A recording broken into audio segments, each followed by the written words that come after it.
What's going on, everybody? The Arid Lord is here. Welcome back to another Walking Dead vlog. This one is going to be talking about an ultra cool, ultra intense, ultra ultimate, every adjective that you can think of that signifies the importance of this theory that I thought of after seeing an article that was released by Insider, and an interview was done in regards to Fear the Walking Dead. Scott Gimple was indirectly referenced, but it was really this individual, Ian Goldberg, who I guess is one of the co-producers, co-showrunners on Fear the Walking Dead.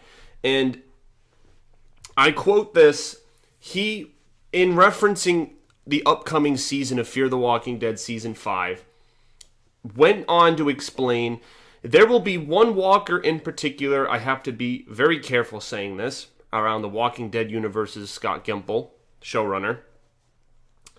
That let's just say this walker will open a universe of possibilities for our storytelling. So, something big is coming in The Walking Dead, Fear the Walking Dead Season 5. We have a couple of new things that I think they're adding so people don't get bored with Fear the Walking Dead. As I have said, Fear the Walking Dead really turned into The Walking Dead 2.0, especially going into Season 2 when they were on the boat. Many people have told me that Season 3 is pretty good when they're at the compound, the military compound. And then I watched half of Season 4 when Morgan was introduced, when you had two major character deaths. And then the back half of Season 4, I just kind of fell off, because in the end, as I'm to understand, Morgan and the group band together and just decide to help people in that army convoy that they have, that big SWAT truck. So there was little interest for me going into Season 5. I was like, what are they really going to add? Well, they added Dwight, as we know. Dwight's crossing over, and they kind of spoiled it in the trailer. Dwight runs into Morgan, and they recognize each other, which is pretty cool, I guess.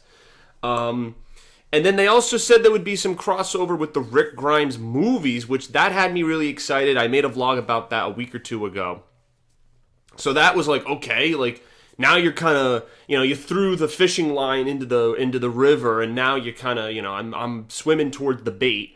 And now Goldberg, I don't know, either at the directive of Scott Gimple or not at the directive, he did say in the quote that he didn't want to step on any toes. He didn't want to say something he wasn't supposed to, because this is a game changer, and he said that there's a walker that will be introduced that's really going to change up the storytelling. Now, I've heard from some people have thought, at least in comment sections across various mediums, that maybe it's like another Winslow. Like, how Jadis had put the armor on the walkers, and they were encased in metal, so it was harder to kill them.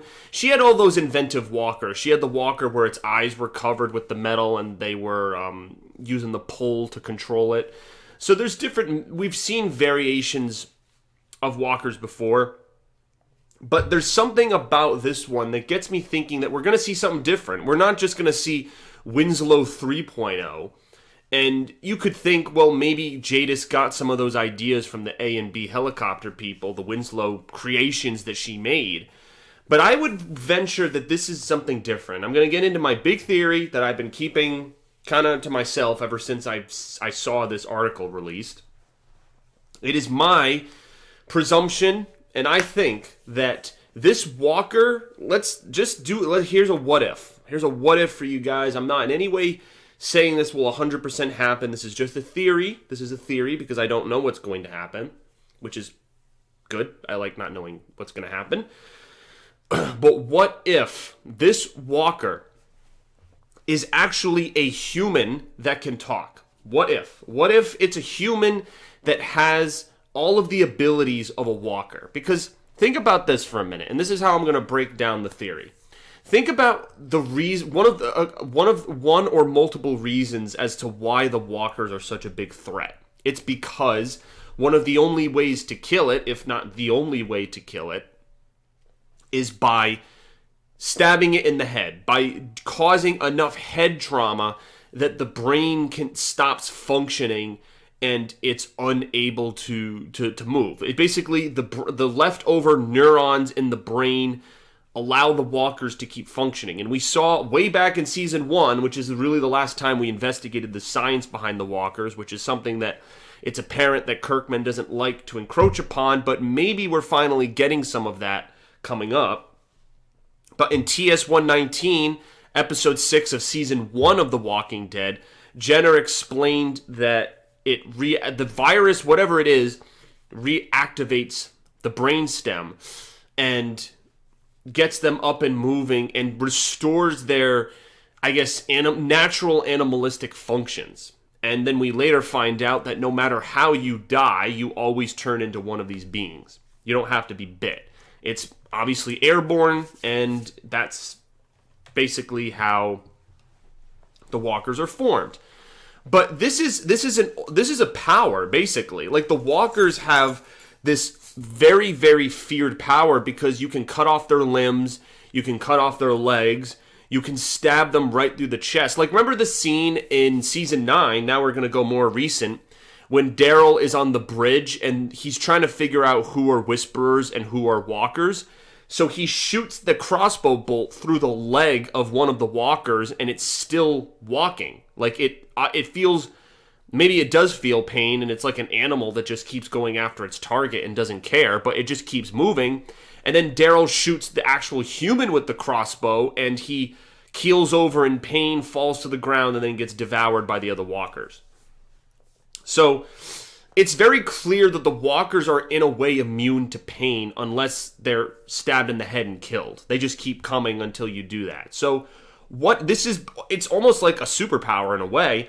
So what if a human had this power? What if they took on the powers of a walker and they couldn't be wounded? So, like, you couldn't stab them, or, I mean, I guess you could shoot it. Like, basically, remember the scene with Shane? That's a great example, too. Remember when Shane's talking to Herschel? He's like, I just put 3 rounds in its chest. Why is it still coming? And he keeps shooting the walker, and it just keeps coming after them. And he's saying to Herschel that this is not a normal virus. It's something beyond. But what is that beyond? Are there further applications for it? And that's really what I'm thinking here. Like, what if the government, this A and B helicopter group that Rick Grimes has now been taken to, what if they've been experimenting with the virus? They're like, all right, the virus wiped out humanity, civilization has fallen, but what if we can contain this and try to use it as a weapon to maybe reestablish humanity, maybe having this virus and having the powers of the walkers maybe makes you immune to the walker virus. Again, this is all tricky territory because I know from interviews and all sorts of videos that Kirkman has said that he doesn't want to get into how the virus started. I mean, maybe when this all wraps up, the Walking Dead show, Fear the Walking Dead, the 3rd series, the Rick Grimes movies, when all of the content finally one day wraps up, maybe we'll finally know how the virus started or what stops it or some sort of solution. Maybe. I don't know. There's really... Because we don't know Kirkman's endgame, and this is true of the comics, this is true of the show, all of the mediums, we don't know how it's going to end. But now that we're being introduced to new material and we have these words, it gets me thinking that there could be like either a superhuman, like a walker, or maybe it's reverse engineering it. Maybe the walkers can be like brought back to life, like you can like reverse the walker virus so that the human is still walking, but they're still kind of a walker. So then that's how they have the powers of the walkers, but they're still like, they're almost like half walker, half human. There's many interesting ways you can go about this. And I've seen some people maybe not happy with that. Like they don't want any voodoo magic really because, you know, but then again, the virus, this zombie virus that's turned, because already the zombie virus is voodoo magic and super science fiction-y horror kind of stuff because it makes, like, these things don't die. Like, if they had their arms chopped off and they bled out, if they were stabbed, and like that would be fine. But the virus has created these walkers that everyone calls them walkers, but it's humans that are they've lost all of their cognitive ability, but they're immune to things that otherwise would have hurt them, you know? And you have to wonder how that happened. Like, was this maybe a government experiment that went wrong? Were they trying to maybe create super soldiers that it just created this airborne toxin that just messed everything up, and that's how the apocalypse happened? And maybe the government and this I keep fusing the government with the A and B helicopter group, but that's my best guess as to who they are. It's like the remnants of the government, and they've kind of united together in this Alcatraz kind of prison, and that's where Rick is, that's where Heath is, if we're going by information that we've heard that Heath was also taken by Jadis and the helicopter group. So they're holding people there as test subjects to test their experiments, the cure, vaccines, maybe something to make you like a walker, but you're still cognitive, like I was talking about.